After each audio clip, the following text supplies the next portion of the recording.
Good morning students.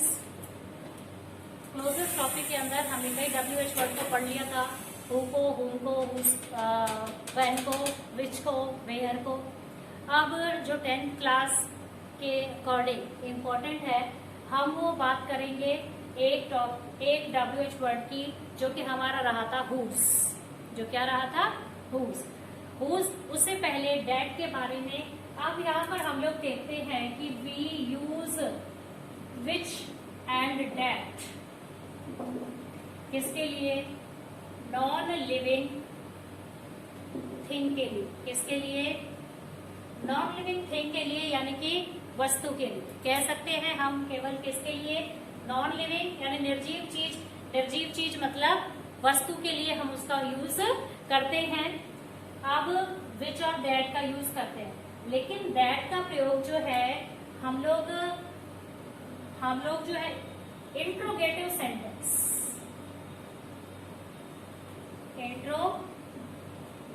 Sentence में करते हैं। यदि जहां पर किसकी बात आती है?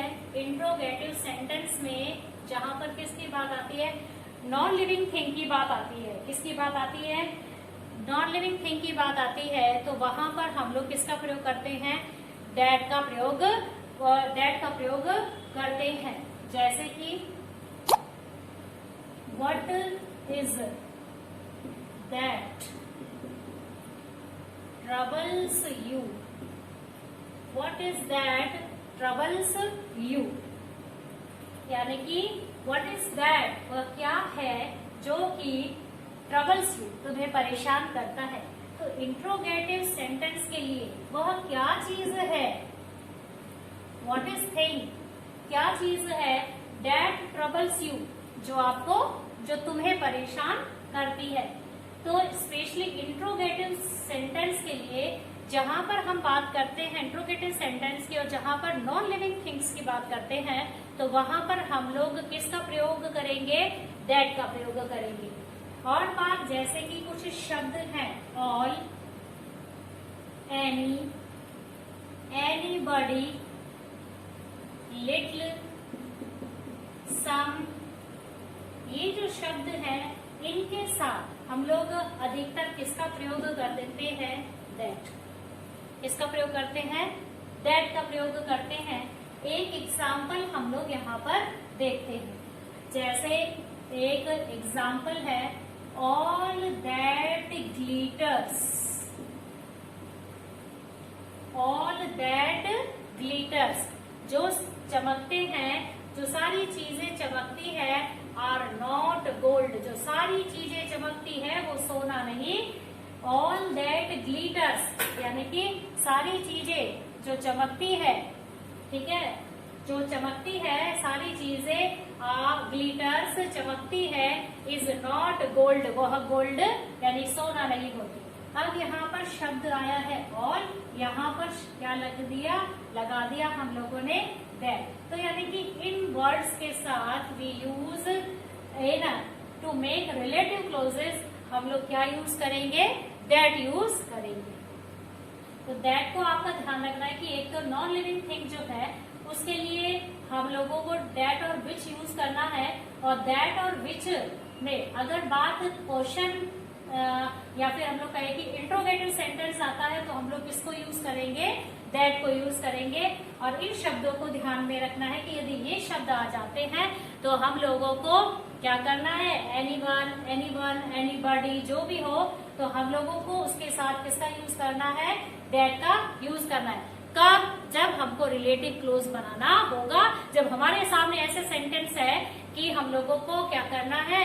हम लोगों को करना है टू मेक रिलेटिव सेंटेंस या जॉइन द सेंटेंसेस। तो इस तरह से हम लोगों को इन शब्दों के साथ दैट का प्रयोग करना है सिर्फ इसी टॉपिक के अंदर। अब नेक्स्ट, और मैं कहूंगी कि एक लास्ट चीज जो है क्लोजेस के अंदर हम लोगों को पढ़नी, वो है हुज। वो क्या है? हुज। हुज अगर इंट्रोगेटिव प्रोनाउन की बात करते हैं, if you talk about interrogative pronoun, या फिर we take topic matter of interrogative pronoun, तो इन इंट्रोगेटिव प्रोनाउन हुज मीन्स किस किसका, किसकी, किसकी। But here we read closest topic, हम लोग क्लोजेस्ट टॉपिक को पढ़ रहे हैं, तो इसके अंदर इसका अर्थ क्या हो जाएगा, जिसका, जिसकी, जिसके, जिसका, जिसकी, जिसके। अब यहाँ पर का, यहाँ पर की, यहाँ पर के। वही बात करते हैं, रिपीट करते हैं कि मैंने आपको बताया था कि हु का सब्जेक्ट जब प्रधान हो और जब ऑब्जेक्ट की बात हो तो हुम का प्रयोग, यानी कि सब्जेक्ट के रूप में सब्जेक्ट के लिए हु का, व्यक्ति के लिए हुम का, व्यक्ति के लिए, लेकिन ऑब्जेक्ट के लिए, और हुज का इसको क्या कहते हैं, ये हो जाएगा संबंध, संबंध वाचक कहे, या फिर हम लोग कहे कि संबंध दर्शा। ठीक है, अब आते हैं कारक हिंदी पे। जैसे बताया था मैंने, कर्ता ने, यानी हु का क्या हो गया, जिसने, कर्म को तो हु जिसको, कर्ता ने, कर्म को। अब वो कारक आते हैं, कारक आते हैं, कारक के लास्ट में हम लोग देखते हैं, क्या देखते हैं, संबंध का, की, के। क्या देखते हैं, का, की, के, यानी कि व्यक्ति का व्यक्ति से, व्यक्ति का वस्तु से अगर संबंध बता रहे हो और हम लोगों को रिलेटिव प्रोनाउन के रूप में उसको ज्वाइन करना हो तो हम लोग किसका यूज करेंगे, हुज का यूज करेंगे। तो हिंदी से भी हमें स्पष्ट हो जाता है, क्लियर हो जाता है कि जिसका, जिसकी, जिसके, यानी कि संबंध। अपन को तीन कारक की जो चीज है वो इधर यूज कर लेते हैं, कर्ता ने, कर्म को, संबंध का, की, के। तो यहाँ पर अर्थ आ जाता है का, की, के। ठीक है, जैसे He is Ramesh, He is Ramesh, वह रमेश है। His son is a teacher, He is Ramesh, वह रमेश है। His son is a teacher, उसका बेटा क्या है, टीचर है। अब यहाँ पर हिज किसके लिए आया है, वह रमेश है, यानी रमेश है और रमेश का बेटा क्या है, टीचर है। अब यहाँ पर रमेश, हिज किसके लिए आया है, रमेश के लिए, लेकिन यहाँ पर रमेश का संबंध किससे बताया जा रहा है, उसके बेटे से। हमने कहा कि वो रमेश है और उसका बेटा टीचर है। ठीक है, तो यहाँ पर संबंध हो रहा है रमेश के बीच में और उसके बेटे के बीच में। तो क्या हो जाएगा, he is Ramesh whose son, जिसका बेटा, whose son is a teacher, जिसका बेटा टीचर है। ठीक है, she is a beautiful girl, वह एक सुंदर लड़की है। she is beautiful girl, she